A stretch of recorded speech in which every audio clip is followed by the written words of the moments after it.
कमादार अज़दबा अच्छी खबर के इंतजार में दीवार पर खड़ा बेताब हो रहा था। इसका एक सालार उसके पास आन खड़ा हुआ। बहुत बुरी खबर आई है। सालार ने कहा, कहां से? अज़दबा ने घबरा कर पूछा, क्या मेरा बेटा मुद्दाए से? इस सालार ने कहा, शहंशाह अर्दशेर मर गए हैं, लेकिन यह खबर खुफिया रखनी है। इतने में एक सवार उनके पास आया और घोड़े से उतरकर आदाब बजा लाया। अगर ये मेरा फर्ज ना होता तो मैं ऐसी खबर जबान पर ना लाता। सवार ने कहा, मैं सुन चुका हूं। अज़दबा ने कहा, कसरा अर्दशेर नहीं। सवार ने कहा, अब का बेटा मारा गया है, इसके तमाम सवारों को मुसलमानों ने काट डाला है। मेरा बेटा अज़दबा के मुंह से निकला और उसका रंग लाश की तरह सफेद हो गया। अज़दबा पर मायूसी, गम और रंजो मलाल के साथ दहशत भी तारी हो गई थी। जैसे आसमान फट गया हो और उसके पांव के नीचे से जमीन निकल गई हो। वो झुका झुका सा दीवार पर चल पड़ा। इसके कदम डगमगा रहे थे। इसके दो मुहाफिज इसके साथ हो गए। इसके पास और नाउम्मीदी के आलम में दाईं और बाईं देखा और रुक गया। दो मुहाफिजों को अपने पहलुओं में देखकर इसका चेहरा खशमगी हो गया। मैं तुम्हारे सहारे के बगैर चल सकता हूं, उसने मुहाफिजों से कहा, मेरे बराबर आने की जरत ना करो। मुहाफिज कई कदम पीछे हट गए। अज़दबा ने अपने झुके हुए सर को ऊपर उठाया और सीधा होकर चलने लगा, लेकिन इसके कंधे अपने आप ही सुकड़ गए और आगे को झक गए, जैसे इस पर ऐसा बोझ इपड़ा हो जो उसकी बर्दाश्त से बाहर हो। बोझ तो इस पर आ ही पड़ा था। ये जिम्मेदारियों का बोझ था। रह इसकी जिम्मेदारी में था। जहां इसका बेटा इसका दस्त रास्त था, वो भी ना रहा। वो खुद अर्दशेर का दस्त रास्त बना हुआ था, लेकिन अर्दशेर के बगैर वो कुछ भी नहीं था। अर्दशेर ने उसे बहुत बड़ी हैसियत दे रखी थी। वो हरा जैसे शहर और उसके मुजाफाती इलाके का हाकिम था और बहुत हद तक खुद मुख्तार हाकिम था। वो कसरा अर्दशेर मर गया था जिसने इसे इतनी ज्यादा खुद मुख्तारी दे रखी थी। फारिस की शहंशाही के तख्त पर पीठने वाले नए शहंशाह से अज़दबा इतनी मरवत और रुतबे की तवक्को नहीं कर सकता था। मदीना के मुजाहिदीन ने सही मानों में उसके पांव के नीचे से जमीन खींच ली थी। मगर क्यों? इसके एक सालार ने इसे इस वक्त कहा जब वो अपने शीश महल के एक कमरे में पहुंच चुका था। सालार ने इसे कहा, मालूम होता है अपने लड़ने से पहले ही शिकस्त तस्लीम कर ली है। क्या आप अपने बेटे का खून मदीना के बद्दुओं को बख्श देंगे? इसके मरने वाले बेटे की मां ने गजबनाक लहजे में कहा, मुझे सोचने दो। अज़दबा गिरजा मगर उसकी गरज कांप रही थी। उसने कहा, क्या तुम लोग ये समझ रहे हो कि मैं मुसलमानों के आगे हथियार डाल रहा हूं? क्या तुमने सुना नहीं? इसकी आवाज दब गई। बोझल आवाज में बोला, शहंशाह अर्दशेर मर गया है। कमरे में सन्नाटा तारी हो गया। शहंशाह मर गया है? अज़दबा की बीवी ने यूं कहा जैसे वो सिसकियां ले रही हो। अगर अर्दशेर मर गया है? उसने अज़दबा की तरफ देखा और बुलंद आवाज से बोली, ज़रतुश्त हमें अपनी तौहीन की सजा दे रहा है। हमें अब इस आग में जलता है जिसकी हम पूजा करते हैं। अब ज़रतुश्त की कुर्बानगाह पर अपने लहू का, अपनी जान का नजराना पेश कर सकते हैं। किसी मुसलमान को यहां से जिंदा न जाने देंगे। एक मुहाफिज अंदर आया। एक घटना फर्श पर टेक कर इसने अज़दबा को सलाम किया और बताया कि कासिद आया है, भेज दो। अज़दबा को खामोश देखकर उसकी बीवी ने मुहाफिज से कहा। मुहाफिज के जाते हैं एक सिपाही अंदर आया और उसने भी एक घटना फर्श पर टेक कर सलाम किया। अज़दबा ने उदास निगाहों से इसकी तरफ देखा। मदीना वालों की कश्तियां बंद से बहुत आगे निकल आई हैं। कासिद ने कहा, उनकी रफ्तार तेज है। लश्कर की तादाद कितनी होगी? अज़दबा ने पूछा। हमसे आधी भी नहीं सालार आली मकाम। कासिद ने जवाब दिया, मेरे अंदाजे के मुताबिक 20,000 पूरी नहीं। हम उन्हें अपने घोड़ों के समों तले कुचल डालेंगे। सालार ने कहा, सालार आला, हुक्म दें, हम फरात में उन पर तीरों का मीन बरसा देंगे। इसकी कश्तियां उनकी लाशों को वापस ले जाएंगी। तीरों का मीन बरसाने से पहले दरिया के किनारे तक पहुंचने के लिए एक लड़ाई लड़नी पड़ेगी, कासिद ने कहा।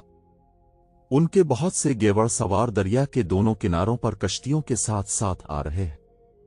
मैंने ये भी मालूम कर लिया है कि उन सवारों का कमांडर मिस्नी इब्न हारिसा है और ज्यादातर सवार फारिस की शहंशाही के मुसलमान बाशिंदे हैं, और जिन कश्तियों में वो आ रहे हैं वो हमारी फौज की कश्तियां हैं। ये इन बुज़दिलों की कश्तियां हैं जो मुसलमानों से शिकस्त खाकर भागे थे। अज़दबा ने कहा, उन्होंने ऐसे दुश्मन के लिए रास्ता साफ कर दिया जो बहुत कमजोर था। मदीना के इन अरबों को हमने कभी पले नहीं बांधा था। हम आज भी उन्हें कमजोर समझते हैं, सालार ने कहा। सालार आला, मैं हुक्म का मुंतज़िर हूं। मुझे बताएं मुसलमानों को कहां रोकना है। आप किले में बंद होकर लड़ना चाहते हैं? अगर मैं कहूं कि मैं लड़ना ही नहीं चाहता, अज़दबा ने कहा, तो हम लोग तस्लीम ही नहीं करेंगे कि आपने ऐसी बात कही है। सालार ने कहा, इस वक्त आप शहंशाह अर्दशेर और अपने बेटे की मौत पर इतने ज्यादा मगमूम हैं कि आप अच्छी तरह सोच भी नहीं सकते। इस गम के बावजूद हमें सोचना पड़ेगा। अज़दबा की बीवी ने कहा, और बड़ी तेजी से सोचना पड़ेगा। हमारे पास फौज की कमी नहीं, किसी चीज की कमी नहीं। ईसाई अरब हमारे साथ हैं। हमने खुद उन्हें यहां इकट्ठा कर लिया है कि मुसलमानों को हरा से आगे ना बढ़ने दिया जाए और उन्हें यहीं खत्म कर दिया जाए। हाँ, हमारे पास फौज की कमी नहीं, अज़दबा ने कहा, लेकिन कोई कमी जरूर है जिसकी वजह से हम हर मैदान में शिकस्त खा रहे हैं। मैं अपने पीछे अपने नाम के साथ शिकस्त की तोहमत छोड़ के नहीं जाऊंगा। मैं फतह हासिल करने का कोई और तरीका सोचूंगा। मैं मुद्दाएं जाऊंगा और देखूंगा कि वहां के हालात क्या है। ये भी देखना है कि शहंशाह अर्दशेर के मरने के बाद हमें कोई मदद देने वाला भी है या नहीं।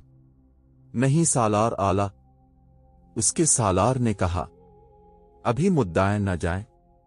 दुश्मन सर पर आ गया है। क्या तुम मुझसे ज्यादा बेहतर जानते हो? अज़दबा ने फिसल आवाज में कहा। क्या तुम ये समझ रहे हो कि मैं भाग रहा हूं? जो मैं सोच रहा हूं वो तुम नहीं सोच सकते। मुझे ये देखना है कि हमारी फौज में वो कौन सी कमजोरी है जो हर मैदान में हमारी शिकस्त का बाइस बनती है। क्या तुम उस पर गौर नहीं कर रहे कि हुर्मुज़ जैसा जंगजू मुसलमानों के हाथों मारा गया है? अनोशुजान और कबाज मामूली किस्म के सालार नहीं थे। अनज़गुर को क्या हो गया था? जाबान किधर गया? मुझसे फैसला कुन जंग और फतह की क्यों तवक्को की जा रही है? मैं लड़ूंगा, लेकिन सोच समझकर तमाम सालारों और नायब सालारों को बुलाओ। खालिद का लश्कर दरियाए फरात के सीने पर सवार आगे ही आगे बढ़ता जा रहा था। गेवड़ सवार दरिया के दोनों जानिब फैले हुए साथ साथ जा रहे थे। हर लम्हा तवक्को थी कि रह की फौज किसी मकाम पर हमला करेगी, लेकिन इस फौज का दौर दूर तक कोई निशान नजर नहीं आता था। मुस्ना इब्न हारिसा के गेवड़ सवार किनारों से हिटकर दूर तक चले जाते और दुश्मन का खरा खोज ढूंढने की कोशिश करते थे। खालिद को मालूम था कि रह की जंग बड़ी खूनरेज होगी। मुस्ना इब्न हारिसा ने मालूम कर लिया था कि अज़दबा ने हरा में बहुत बड़ा लश्कर जमा कर रखा है। खालिद का जज्बा और अज़्म था कि वो दुश्मन के एक बड़े ही मजबूत फौजी अड्डे की तरफ बढ़े जा रहे थे, वरना मुसलमानों और आतिश परस्तों की जंगी ताकत का तनासुब ऐसा था कि खालिद को एक कदम और आगे बढ़ाने के बजाय वापस आ जाना चाहिए था। मगर खालिद मुल्क गिरी की हवस से ये खतरे मोल नहीं ले रहे थे, बल्कि वो अल्लाह के हुक्म की तामील कर रहे थे। इस्लाम के पड़ोस में इतने बड़े और बहुत ही ताकतवर बातिल की मौजूदगी इस्लाम के लिए ऐसा खतरा थी कि इस्लाम आगे बढ़ने के बजाय पीछे हटता जाता, फिर गायब हो जाता। इब्न वलीद। खालिद को दरिया के किनारे से मुस्ना इब्न हारिसा की पुकार सुनाई दी। मंजिल करीब आ गई है। खालिद ने अपने कुश्ती रानों से कहा कि कुश्ती किनारे के साथ ले जाएं और उन्हें उतार कर कुश्ती आगे ले जाएं। मुस्ना इस इलाके से वाकिफ था, फिर भी उसने इस इलाके के 2 आदमियों को पकड़कर कुछ इनाम दिया और रहनुमाई के लिए अपने साथ रख लिया था। खालिद जब किनारे पर उतरे तो मुसन ने अपने एक सवार से कहा कि वो घोड़ा खालिद को दे दे। खालिद इस घोड़े पर सवार हो गए। मुसना और खालिद के घोड़े पहलू बा पहलू जा रहे थे और मुसना की नजरें खालिद के चेहरे पर जिमी हुई थीं। खालिद उधर उधर देख रहे थे। उनकी नजरें जब मुसना इब्न हारसा पर आईं तो भी मुसना की नजरें उनके चेहरे पर जिमी हुई थीं। क्यों इब्न हारसा? खालिद ने मुस्कुराते हुए पूछा। क्या तो मुझे पहचानने की कोशिश कर रहा है? हाँ वलीद के बेटे, मुसना ने संजीदा और ठहरे ठहरे लहजे में कहा। मैं तुझे पहचानने की कोशिश कर रहा हूं तो मुझे इंसान नहीं लगता। तेरे चेहरे पर कुछ घबराहट और परेशानी होनी चाहिए थी। मैं अंदर ही अंदर परेशान हूं, खालिद ने कहा, और मेरे दिल पर घबराहट भी है। ये इसलिए कि मैं इंसान हूं, लेकिन मैं परेशानी और घबराहट को चेहरे पर नहीं आने दूंगा। ये चेहरा एक लश्कर का चेहरा है। मुसना ने कहा, ये चेहरा इस्लाम का चेहरा है। मैं समझता हूं इब्न वलीद, सालार आला का चेहरा उतर जाए तो पूरे लश्कर का चेहरा और सारी कौम का चेहरा उतर जाता है। मुझे ये बता इब्न हारसा, खालिद ने पूछा, तूने ये बातें क्यों की हैं? क्या तो मुझे परेशानी और घबराहट में देखना चाहता है? हाँ इब्न वलीद, मुसना ने कहा, तुझे शायद एहसास नहीं कि तो कितने बड़े और ताकतवर दुश्मन के सामने जा रहा है। मैं अपने लिए जा रहा होता तो मुझे अपना गम होता के बाद शाह बनने से पहले ही ना मारा जाऊं। खालिद ने कहा, मैं अल्लाह के हुक्म पर जा रहा हूं। अल्लाह हमारे साथ है। मुझे और तुझे घबराने की और परेशान होने की जरूरत नहीं। मुझे ये बताओ कि आगे क्या है? मुसन ने इन दो आदमियों को बुलाया जो इस इलाके के रहने वाले थे और उन्हें कहा कि वो बताएं कि आगे क्या है। इन दोनों ने बताया कि आगे राह है और वहां तक जमीन कैसी है। खालिद ने इन दो आदमियों को वहां से हटा दिया और मुसन के साथ हरा पर हमले की स्कीम बनाने लगे। हरा फरात के किनारे पर वाक़े था। खालिद ने अपने सालारों आसिम बिन उमरो और अदी बिन हातिम को कश्तियों से किनारे पर बुलाया। मैं मान नहीं सकता कि आतिश परस्त हमें हरा के रास्ते में नहीं रोकेंगे, खालिद ने कहा। उनके पास इतनी ज्यादा फौज है जिसे वो इस सारे इलाके में फैला सकते हैं। तमाम ईसाई भी उसके साथ हैं। अगर हम हरा के सामने जाकर कश्तियों से उतरे तो दुश्मन वहीं हम पर हमला कर देगा। हम हरा से दूर कश्तियां छोड़ देंगे। खालिद बैठ गए और अपनी तलवार निकालकर उसकी नोक से हरा का महल वकू और अपनी पेशकदमी का नक्शा बनाने लगे। उन्होंने इस मकाम से जहां वो खड़े थे हरा तक पहुंचने के रास्ते की लकीर बनाई जो सीधी नहीं थी बल्कि ये नीम दायरा था। उन्होंने ये लकीर एक मकाम पर खत्म की जो एक कस्बा था। ये हरा से तकरीबन 3 मील दूर था। इस कस्बे का नाम खुरनक है। खालिद ने कहा, हम इसके करीब से गुजरेंगे और रह की तरफ तेजी से बढ़ेंगे। तवक्को यही है कि आतिश परस्त शहर से कुछ दूर ही हमारे रास्ते में आ जाएंगे। मेरे भाइयों, ये लड़ाई खौफनाक होगी। जरतुश्त के पुजारी अब शिकस्त का खतरा मोल नहीं ले सकते। आगे मुद्दाएं हैं। मैं तुम्हें बड़े ही सख्त इम्तिहान में डाल रहा हूं, लेकिन इस इम्तिहान में पूरा उतरना है। दुश्मन की तादाद हमसे कई गुना ज्यादा है। अगर हमें रह को मुहासरे में लेने का मौका मिल गया तो मुहासरा बहुत लंबा होगा। हम इतना इंतजार नहीं कर सकते। अपने दिलों में अल्लाह से अहद करो कि हरा को फतह करना है। अब कश्तियां छोड़ दो और तमाम लश्कर को किनारे पर ले आओ। मुसलमानों की तादाद 18,000 थी। ये लश्कर कश्तियों से निकलकर किनारे पर आ गया और बड़ी तेजी से पेश कदमी के लिए मुनज़्ज़म हो गया। खालिद ने सालार आसिम बिन उमरो को आगे और अदी बिन हातिम को पीछे रखा और खुद दरमियान में रहे। मुसना इब्न हारसा का सवार दस्ता हरावुल के तौर पर कमोबेश 1 मील आगे निकल गया था। खालिद के हुक्म से मुजाहिदीन का लश्कर खामोशी से जा रहा था। नारों और जंगी तरानों की मुमानियत कर दी गई थी ताकि पता न चले कि कोई लश्कर आ रहा है।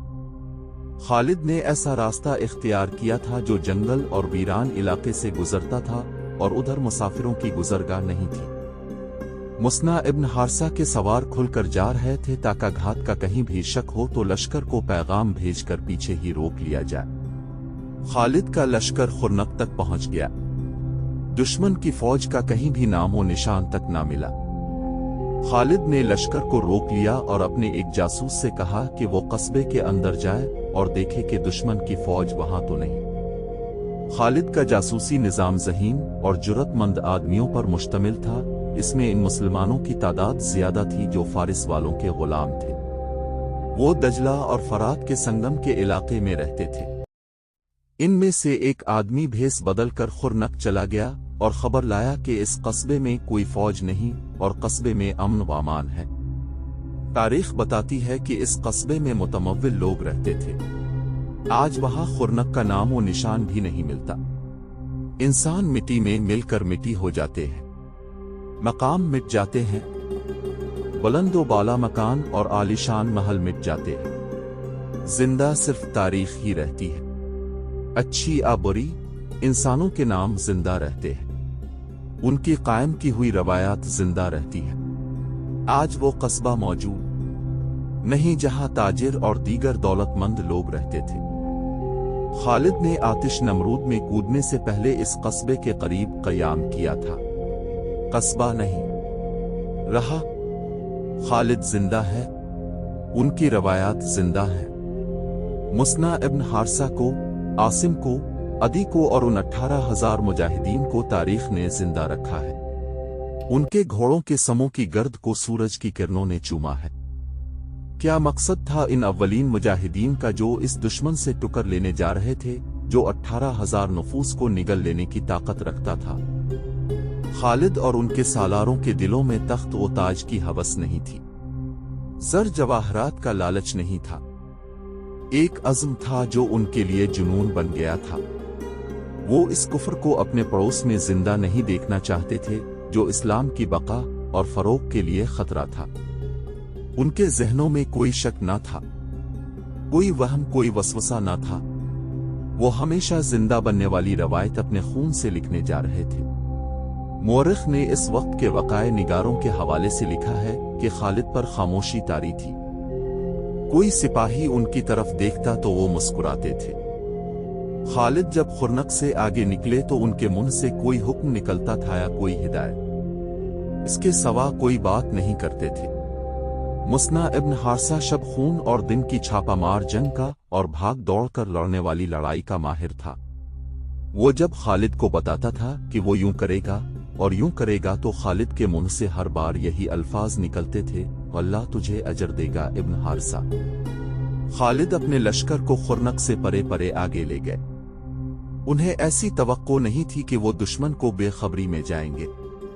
उन्हें मालूम था कि दुश्मन जरूरत से ज्यादा बेदार होगा। खालिद ने हुक्म दिया कि इस कस्बे पर नजर रखने के लिए चंद एक मुजाहिदीन को पीछे रहने दिया जाए ताकि इसमें से निकलकर कोई आदमी हरा ये इत्तला न देने चला जाए कि मुसलमानों का लश्कर आ रहा है। ये फंदा था जिसमें मदीना का लश्कर जा रहा था। वो इलाका घात के लिए मौजू था लेकिन घात के भी आसार नजर नहीं आते थे। यही हो सकता था कि दुश्मन का लश्कर अचानक हर तरफ से आएगा और 18,000 के इस लश्कर को घेरे में लेकर सालारों से सिपाहियों तक काट देगा।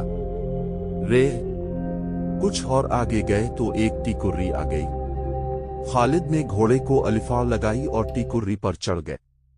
उनके हुक्म से लश्कर रुक गया। अल्लाह के सिपाहियों, खालिद ने बुलंद आवाज से कहा, तुम पर अल्लाह की रहमत हो। आज खुदाए वाहिद ने तुम्हें बड़े सख्त इम्तिहान में डाल दिया है।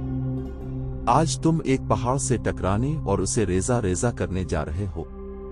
अब जिस लश्कर के साथ तुम्हारा मुकाबला होगा वो पहाड़ से कम नहीं। मुजाहिदीन इस्लाम, अगर आज तुमने पीठ दिखाई तो तुम्हें न खुदा बख्शेगा न दुश्मन। आज इस अहद से आगे बढ़ो।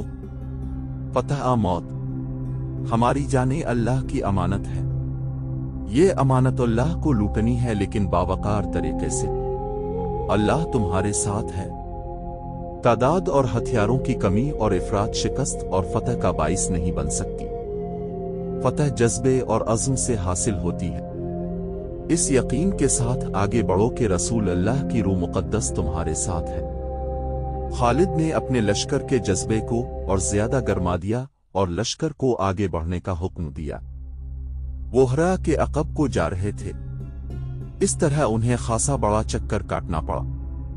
जब शहर के करीब गए तो भी दुश्मन का कोई सिपाही नजर न आया। दीवारों के ऊपर और बुर्जों में भी कोई नजर नहीं आता था। अमनीशिया में भी ऐसे ही हुआ था और खालिद ने उसे धोखा समझा था, लेकिन यह धोखा नहीं था। दुश्मन शहर खाली करके चला गया था। राह में भी आतिश परस्तों की फौज कहीं नजर नहीं आती थी। शहर पनाह के दरवाजे खिले थे। मुस्ना इब्न हारसा अपने चंद एक सवारों के साथ शहर के अर्द गिर्द चक्कर लगा आया। इब्न वलीद, मुस्ना ने खालिद से कहा, सामने वाला दरवाजे भी खुला है और लोग घूमते फिरते दिखाई दे रहे हैं। ऐसा नहीं हो सकता। खालिद ने कहा, अमनीशिया खाली था तो कहता है शहर में लोग मौजूद हैं। ये फंदा है इब्न हारसा, ये जाल है। आसिम और अदी को बुलाओ। दोनों सालार आए तो खालिद ने उन्हें बताया कि शहर की कैफियत किया है। कुछ देर तबादलाए ख्यालात और बहस व मुबाहिसा हुआ और तय पाया कि तमाम दरवाजों से लश्कर के दस्ते तूफान की तरह अंदर जाएं और शहर में फैल जाएं। अगर खतरा था तो कोई मामूली खतरा नहीं था। खालिद ने अपने लश्कर को जिस तरह शहर में दाखिल होने को कहा था, इस तरह अकेले अकेले मुजाहिद के किट जाने या मकानों में छुपे हुए तीर अंदाजों के तीरों का निशाना बनने का खतरा था। लेकिन खालिद ने यह खतरा मोल ले लिया और लश्कर को शहर में दाखिल कर दिया।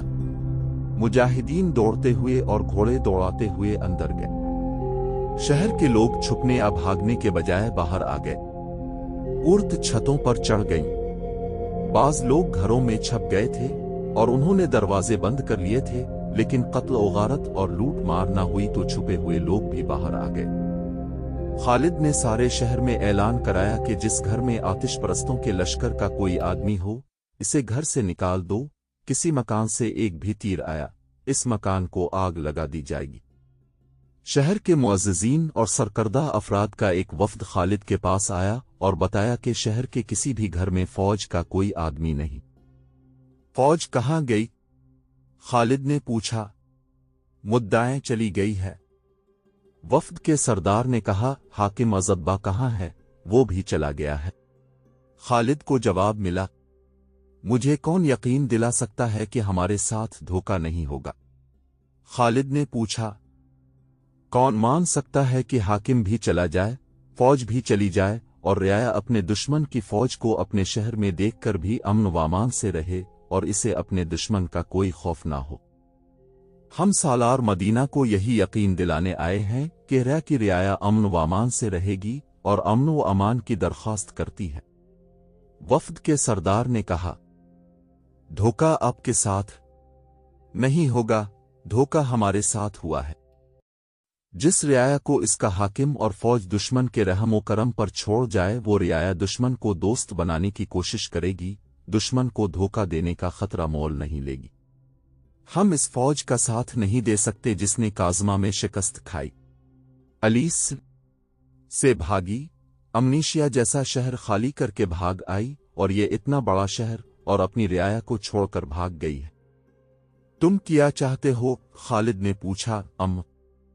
सरदार ने जवाब दिया, शहर के बाशिंदे अमन की और अपने जान उमाल की और इज्जत के तहफ़्फ़ुज़ की कीमत देंगे। हम कीमत नहीं लिया करते। खालिद ने कहा, खुदा की कसम, अमन के जवाब में अमन देंगे क्या? मेरे लश्कर के किसी एक भी आदमी ने किसी के घर से कोई चीज उठाई है? किसी की इज्जत पर हाथ डाला है? नहीं। सरदार ने कहा, हम सिर्फ इस शहर के अम्वाल को माल गनीमत समझते हैं जिसके बाशिंदे भाग गए हों। खालिद ने कहा, तुम अपने घरों में मौजूद थे और तुम हमारे मुकाबले में भी नहीं आए, इसलिए ये मेरा फर्ज है कि मैं इस शहर के बाशिंदों को अपनी पनाह में ले लूं और मैं इसकी कोई कीमत नहीं लूंगा।